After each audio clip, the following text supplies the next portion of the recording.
Tudo Bom bom? dia, bom dia. Temos sempre novidades quentes, né? Nos tempos de gelo aqui nos Estados Unidos, um dos invernos mais frios, mas o clima político nunca arrefece. Sim, agora tô sentindo sua voz um pouquinho rouca. É esse frio aí dos Estados Unidos? Conta pra gente. A média aqui é -15, -16, -20, às vezes com sensação inferior, então a garganta está sofrendo um pouquinho, mas vamos lá. Então vamos lá. Letícia, vamos falar hoje sobre ICE, sobre, né, o serviço aí, a política anti-imigração do Trump, mas sobre um outro aspecto, né, o aspecto do Grammy. A gente teve a premiação da música essa semana e ela foi muito política, né, Letícia? Não só porque os artistas usaram o palco do Grammy para fazer críticas diretas ao ICE e ao Trump, como também pela premiação dada ao Bad Bunny. E aí eu vou querer falar um pouquinho dele, mas antes vamos assistir primeiro a fala do Bad Bunny, que fez história, né, ao vencer aí o prêmio de melhor álbum do ano e melhor música urbana, vencendo o melhor álbum do ano pela primeira vez, um álbum todo em espanhol, um artista latino, e é assim que ele faz história.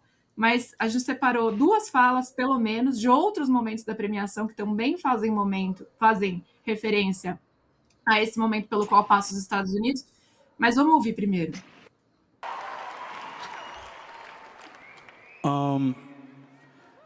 Before I say thanks to God, I'm gonna say eyes out.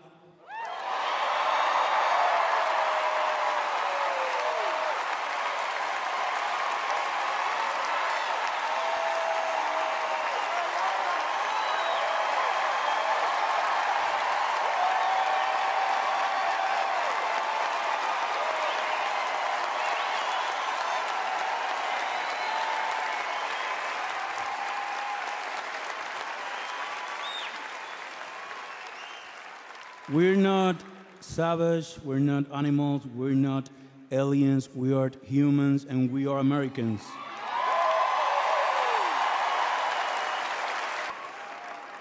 Yeah, it's just really hard to know what to say and what to do right now. And I feel really hopeful in this room, and I feel like we just need to keep fighting and speaking up and protesting, and our voices really do matter, and the people matter, and fuck ICE is all I want to say. Sorry. Então a gente ouviu aí o Bad Bunny e a Billie Eilish, e antes de ouvir um pouco, passar para você para te ouvir um pouco ali sobre o peso dessas manifestações nos Estados Unidos e o que tem acontecido, eu acho que vale a gente falar um pouquinho assim, né, de quem é o Bad Bunny, né?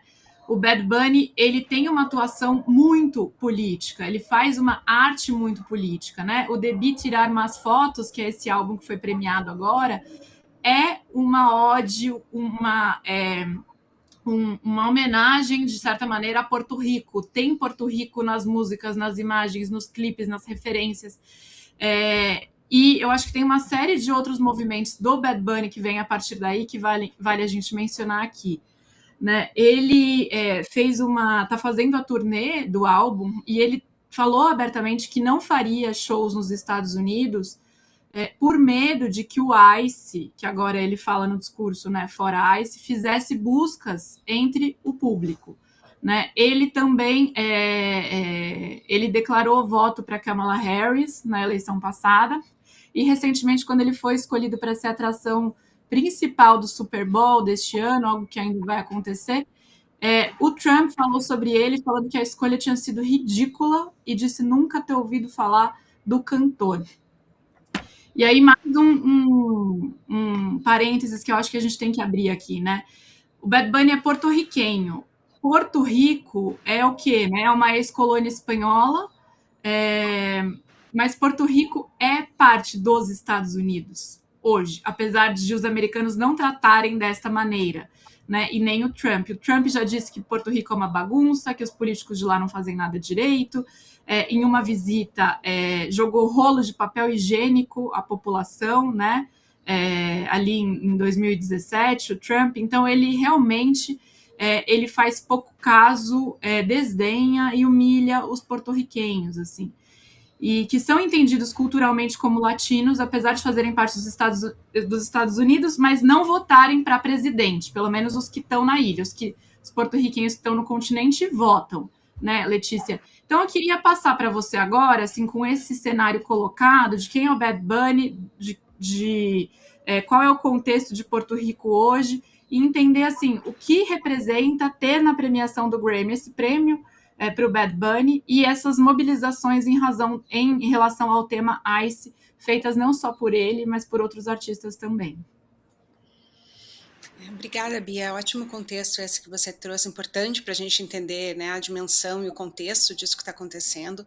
E essa manifestação dos artistas no Grammy, ela é bastante simbólica e importante nesse momento que a gente está vivendo por muitas razões, né?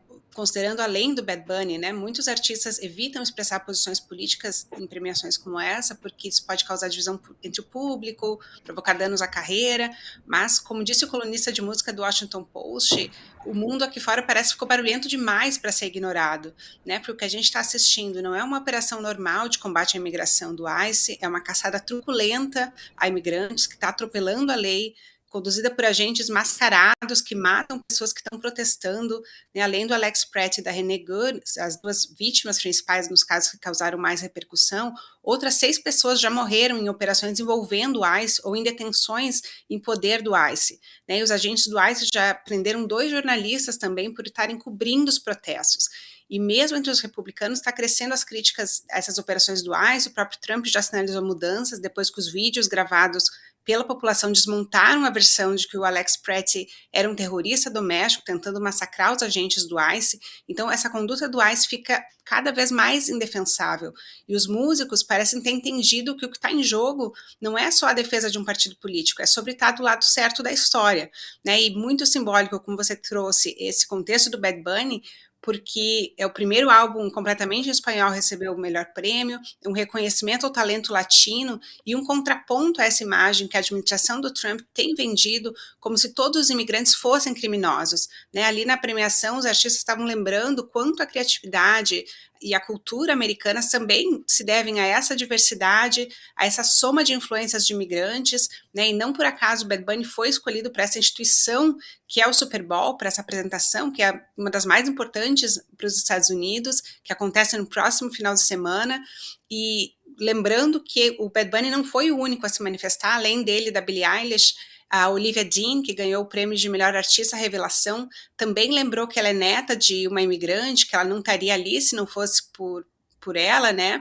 pela família, e ela disse, eu não estaria aqui, eu sou fruto dessa bravura, eu acho que essas pessoas merecem ser celebradas, e outros artistas que não são tão conhecidos por atuação política como Justin Bieber também usaram broches com a inscrição Ice Out durante a cerimônia, e claro que isso causou reação na Casa Branca. O Trump, como era esperado, criticou, disse que o Grammy era péssimo, impossível de assistir, mas isso tudo reforça a importância, né, dos artistas se manifestarem, porque, como a Billie Eilish falou, a voz deles importa, isso tem uma repercussão forte junto ao público, e se alinha com o que a gente tem visto na sociedade americana, um sentimento de revolta, de indignação, porque essas operações não são sobre imigração, está cada vez mais claro que tem muitas outras coisas em jogo. E só para trazer um contexto de um estudo recente que saiu sobre o impacto dos migrantes na economia, saiu um estudo do Brookings Institution que mostrou que a imigração já está negativa, né? A primeira vez em meio século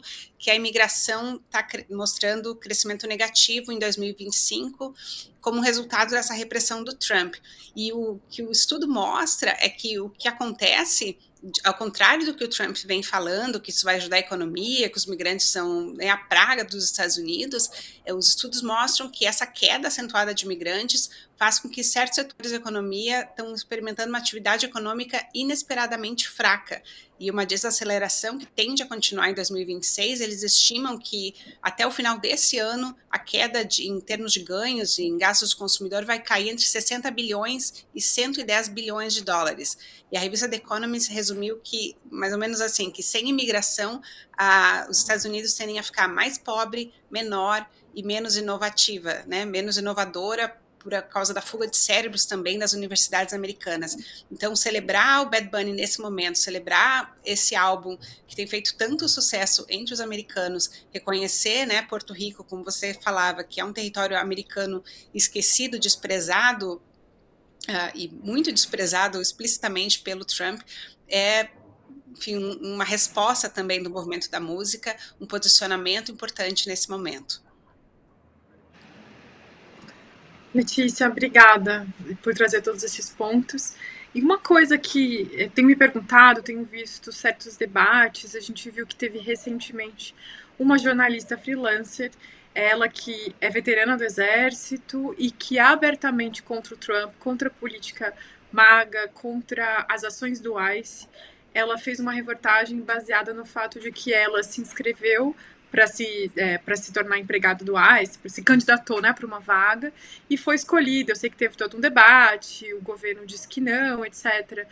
Mas a partir dessa história e dessas ações brutais que a gente está vendo, dessa reação a ponto de artistas estarem abertamente criticando o ICE nessas premiações, como você mesma disse, né, que muitas vezes as pessoas evitam para não dividir o público, ou seja, tá em todos os assuntos. Existe um debate aí sobre quem entra para o ICE, quem são essas pessoas, ou mudar isso? Você acha que com esses episódios todos é possível que haja uma mudança no recrutamento ou no treinamento? Como que isso é percebido? Essa discussão ela está no Congresso americano agora, é um dos pontos, né? O governo no momento está num partial, né, uma paralisação parcial, o shutdown, justamente por causa disso. Os democratas estão trazendo, porque está em discussão o financiamento dessas operações do ICE também, para a continuidade delas. Então, um dos pontos foi já a instalação de câmeras, que o governo Trump acabou cedendo, que os agentes vão passar a usar câmeras de segurança, e existe um clamor para que haja mais transparência e mais, enfim, sobre todos os processos, né, desde a contratação, como esse caso que você comentou da jornalista que entrou sem nem ter feito os testes, sem nem ter feito exame toxicológico e sem nenhum background mínimo, né, para ver quem ela era. Então, a gente tem visto esses agentes mascarados, que a gente não sabe quem são, e com todo esse poder na mão e um empoderamento como se eles tivessem imunidade absoluta e não precisa passar por escrutínio. Então, isso tem causado muita discussão, a oposição tem pressionado, mas, claro, a base trumpista, o Partido Republicano ainda tem domínio no Congresso, então depende muito desses acertos, e à medida em que mais republicanos mudam de posição e começam a se juntar aos democratas. Isso já vem acontecendo, no caso da aprovação das câmeras, já passou, né? Então, a partir de agora, os agentes vão passar a usar as máscaras. O anúncio foi feito ontem pela Kristi Noem, e ela afirmou que todos os agentes de imigração em Minneapolis vão estar equipados com câmeras corporais. Agora, isso também não resolve tudo, porque a discussão é se eles vão ligar as câmeras, por exemplo, né? Aconteceu em outubro que um juiz na região ali de Chicago, em Illinois, ele teve que determinar uma ordem para que os agentes do ICE passassem a ligar, que alguns já tinham câmeras corporais, mas eles não estavam ligando durante essas operações. Então, houve uma ordem judicial dizendo, olha, vocês precisam ligar a câmera, como se isso não fosse óbvio. E a gente sabe, sendo brasileiro, quanto a gente vê, né, como a câmera, às vezes as câmeras desaparecem, as imagens desaparecem, o equipamento não estava funcionando naquele momento. Então, existem muitos subterfúgios quando não existe uma real intenção do poder público de prestar contas, de ser transparente, e essa violência dos agentes do ICE também não nasce de maneira espontânea, como se os agentes decidissem ser violentos. Isso parte de um comando da Casa Branca que está empoderando essas ações. Então, tem muita coisa para ver o que vai acontecer. O governo Trump tem recuado, mas parece um recuo bastante leve e só para escapar um pouco, para dar uma resposta à opinião pública, mas não uma disposição de interromper essas operações e vamos, né, começar do zero e recalibrar. É muito mais uma maquiagem para dar uma acalmada nos ânimos, porque realmente está muito forte a pressão da opinião pública, mesmo gente que não costuma se manifestar politicamente tem falado sobre isso, porque realmente quem assiste as imagens, o que está acontecendo é indefensável.